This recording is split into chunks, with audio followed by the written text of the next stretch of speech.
I'd say The Way I Am. That cadence is crazy. That song is ridiculous. I think the Eminem Show is one of the best like albums ever. White America, Cleaning Out My Closet, Sing for the Moment. There's so many dope songs, I don't know. I think being 28 now, as you get older, you look at life differently. I fell in love with listening to music probably when I was around 11. I developed a passion for I love this, I don't know, it makes me feel something. And then around 12 years old, I wanted more, so I just started writing my own music. It sucked really bad, but it developed into a huge passion and a huge part of my life. So the only thing I would say is, I don't know if there's massive regrets or anything too specific that I would go into, but I would just say it is interesting to me.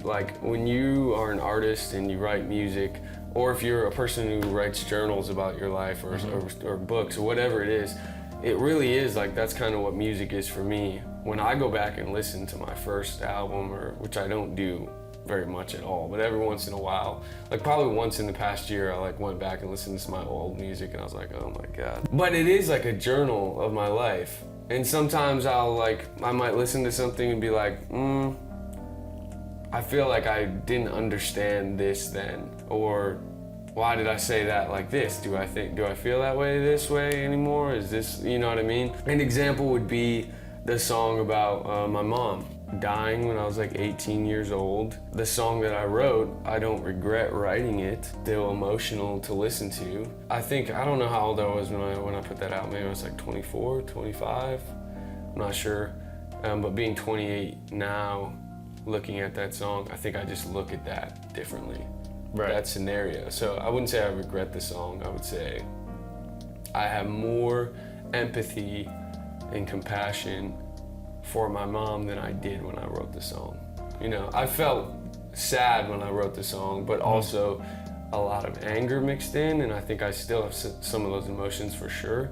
But now, well, it's evident on the new album, because there's the record where you cry at the end talking about your mom. Yeah. So that was one of the most emotional songs I'd ever written. And now it's just kind of I think because I'm older and I look at life with more of an open mind instead of just what I'm thinking all the time. And I look at that scenario and I think about my mom and her position that she was in. You know what I mean? So a lot of people, I think, get addicted to things because they're running from something. And I don't know everything, personal about my mom, but I just have a lot more empathy and compassion because I think my mom had a lot of things she struggled with inside, and I kind of related to my own life. Doing this as a career and having one of the roughest mental years last year of my life, my mom's, maybe your mom's still alive or whatever. She is. Yeah, so, and maybe even though she is, you're not able to have conversations, but my mom is here. I just wish I could have an adult conversation. Right. Where when she died, I was 18 years old or whatever I was exactly. I wasn't in a place where I could have ever had legit conversations about life, about, you know what I mean? Because I'm 28 now and I still am trying to figure out who I am, My album's called The Search. Yeah, you're still searching. Yeah, it's I think everyone in life is looking and searching for something, even if you don't know exactly what it is. Whether it's God or it's you're trying to figure out your job, or you're trying to figure out who you are and who you want to be, or who you want to, do you want to get married? Do you want whatever? Every single person, every person in this room, every person in life is working towards something.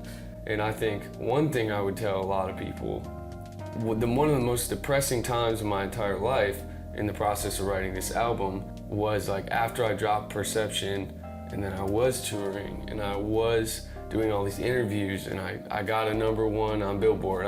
It was great timing for me when I put it out, but still I ended up getting a #1 on Billboard. and everything, and my tour sold out. Like I was doing all these things that I dreamed of my whole life. I just did not feel happy about it.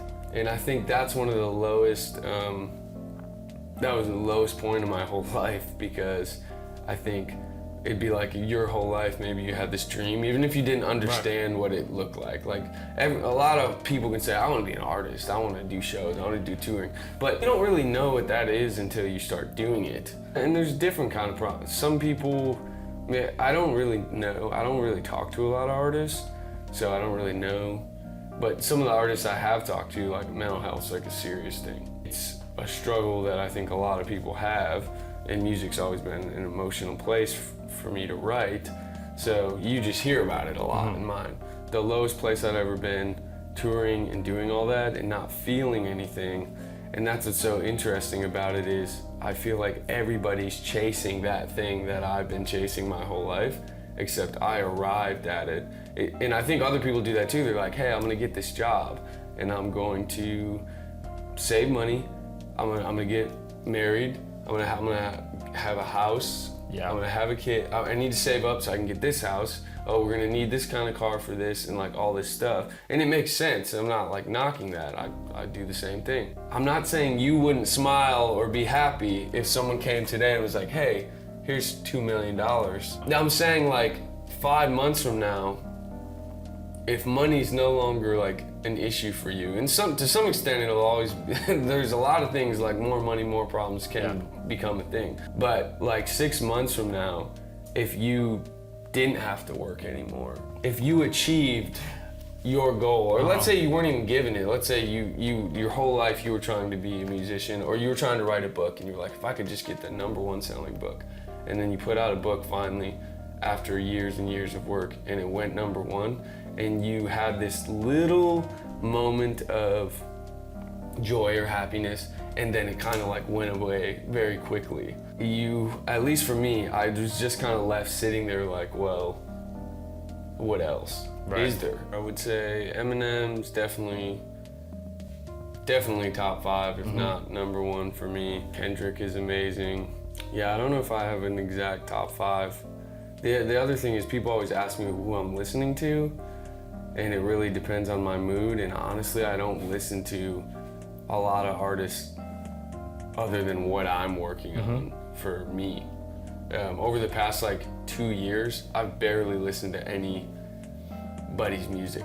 Like I have some, but you would probably be shocked because when I'm working on my own albums and stuff, sure, if like a new record comes out, I'll listen to it, but barely at all anymore. Just because I'm constantly, either I'm writing my own album or I'm in the studio and I'm constantly listening to beats. Even when I drive down the road, I'm listening to my mixes, I'm listening to the beats that I got, trying to come up with song ideas. I'll write random lines while I'm driving. Like I've written some lines just while I'm driving down the street. I'll talk into my phone while I'm playing a beat. It's also very hard, I feel like, with rap. I've got to the point now where I'll like write a line and I'll be like, oh, that's clever. And then I'll go and Google and try to see like, has anyone written this line, or is this different enough, or is this whatever? And still sometimes it's like, the line is still, especially with rap, because it's so many words, it's like, it's almost impossible to not do that sometimes. And so coming into this album, it was different for me because with Perception, I had no idea at that point if millions and millions, like millions of people had heard my music, but it was like a way smaller scale for like my album Therapy Session.